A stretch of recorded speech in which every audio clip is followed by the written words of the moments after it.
अस्सलाम वालेकुम नाजरीन। जनरल परवेज़ मुशर्रफ जिन्होंने पाकिस्तान पे बज़ोर बंदूक 10 साल के करीब हुकूमत की, वो तवील अलालत के बाद दुबई में वफ़ात पा गए और उनके जस्ते खाकी आज ही पाकिस्तान पहुंचा दिया गया और उनकी तदफीन मलीर कैंट कराची में कर दी गई।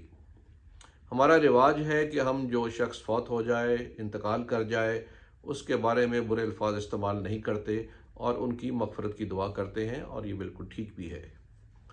मुझे इस पर कोई इतराज़ नहीं कि उनको रेस्ट इन पीस कहा जाए, मग़फ़िरत की जाए, लेकिन ज़रूरत इस अमर की है कि तारीख़ को मस्ख़ ना होने दिया जाए, आमिर को आजिज़ बना के ना पेश किया जाए, और उन्होंने कैसे आइन को ताराज किया इसको छुपाया ना जाए, इसको बताया जाए और इसको तारीख़ का हिस्सा बनाया जाए। यानी मुझे इससे कोई लेना देना नहीं कि जनरल मुशर्रफ कहाँ पैदा हुए, कब उन्होंने कमीशन लिया, कौन सी जंगें लड़ी, कब वो आर्मी चीफ बने, और मुझे इस पे भी बहस नहीं करनी कि जो लोग मुवाजना करें इस मौके पे कि सियासतदान भी तो करप्ट हैं, वो भी तो कमज़ोर हैं। मुझे इस मौके पे सिर्फ ये याद रखना है कि 12 अक्टूबर 1999 को जनरल परवेज़ मुशर्रफ ने यहाँ पे जमहूरी हुकूमत को बज़ोर बंदूक उल्टाकर कू करके यहाँ पे काबिज़ हुए और आइन को की उन्होंने बेहुरमती की, और एक दफ़ा नहीं की, 2 दफ़ा आइन को उन्होंने ताराज किया। और मैं इस मौके पे सिर्फ ये याद रखना चाहता हूँ कि 2002 में एक झूठे रेफरेंडम के ज़रिए वो यहाँ पे सदर भी बन गए। मुझे इस पर भी इतराज़ नहीं कि वज़ीर आज़म ने, सदर ने, परवेज़ ने, मुनस ने, बाकी लोगों ने उनके अहल खाना से इज़हार ताज़ियत किया, वो ठीक है। मुझे सेनेटर मुश्ताक की इसरार पे भी इतराज़ नहीं कि वो मग़फ़िरत की दुआ सेनेट में ना की जाए, मुझे उस पर भी मोतरज़ नहीं हूँ मैं। असल में ये सारी बातें जो है मुअर्रिख़ को डगमगा देती हैं, मंज़र को धुंधला देती हैं, असल बात जो है वो छुप जाती है।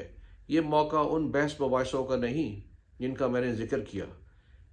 इस मौके पे तो ये बताना ज़रूरी है कि ये आइन जिसकी बुनियाद पे हुकूमतें चलती हैं, रियासत चलती है, उसको ताराज करने वाले को आपने हिस्ट्री में उसी तरह पेश करना है। जनरल मुशर्रफ एक आमिर थे, वो बज़ोर बंदूक यहाँ पे काबिज़ हुए, उन्होंने आइन को पामाल किया, सीना जोरी से हुकूमत की। ये तमाम हक़ाइक़ हैं जो तारीख़ में इसी तरह रहने चाहिए और आगे सीना बसीना मुंतकिल होने चाहिए, ताकि कोई उनको ग्लोरीफाई ना करे। तारीफ़ें तो हर शख्स में कोई ना कोई खसूसियात तो होती हैं, लेकिन जो क्राइम है, जो एक ही जुर्म है, वो उसकी सज़ा का बायस बन जाता है, और उनके जुर्म पे ही खसूसी अदालत ने उनको सज़ाए मौत सुनाई थी। और मैं नहीं जानता कि उनको सज़ाए मौत सुनाए जाने पे, हाई ट्रीज़न पे सज़ाए मौत सुनाने के बाद अब जब उनका जस्ते खाकी वापस लाया गया तो सर्विंग ऑफिसर्स और बाकी लोगों पे कि कानूनी हैसियत क्या होगी। जो कौमें अपने आइन का तहफ़्फ़ुज़ और तकरीम नहीं करती, वो बहुत जल्द जोर और जबर का शिकार हो जाती हैं। मुझे आज जो 2 मसाइल हैं बड़े बड़े, माशी बदहाली और महंगाई, उसका भी रोना आज नहीं रोना। बात सिर्फ आज करनी है कि आइन को कैसे इन आमिरों ने बारहा मुल्क में नुकसान पहुँचाया, पामाल किया, ख़त्म किया, मुअत्तल किया, और अपनी मर्ज़ी से हुकूमतें चलाई। यहाँ पे गमलों में ऐसे लोगों को लगाया गया जो बड़े बनकर यहाँ तनावर दरख्त बन के सियासतदान रहनुमा बन गए और हमारे सरों पे बैठ गए, और इस सारे निज़ाम में गिरावट आ गई।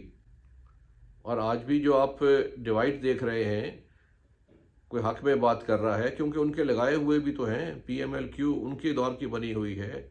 ऐसे भी मौजूद थे जो कह रहे थे कि वर्दी में हम इनको 10 दफ़ा मुंतखब कराएंगे।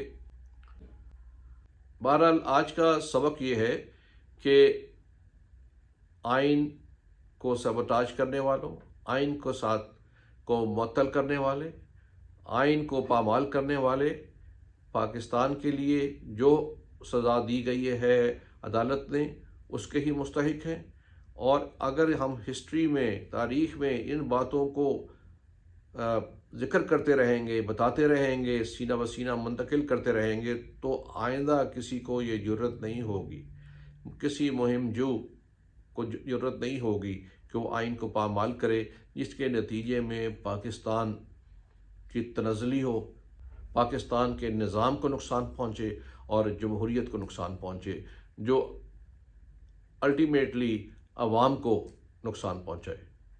شکریہ۔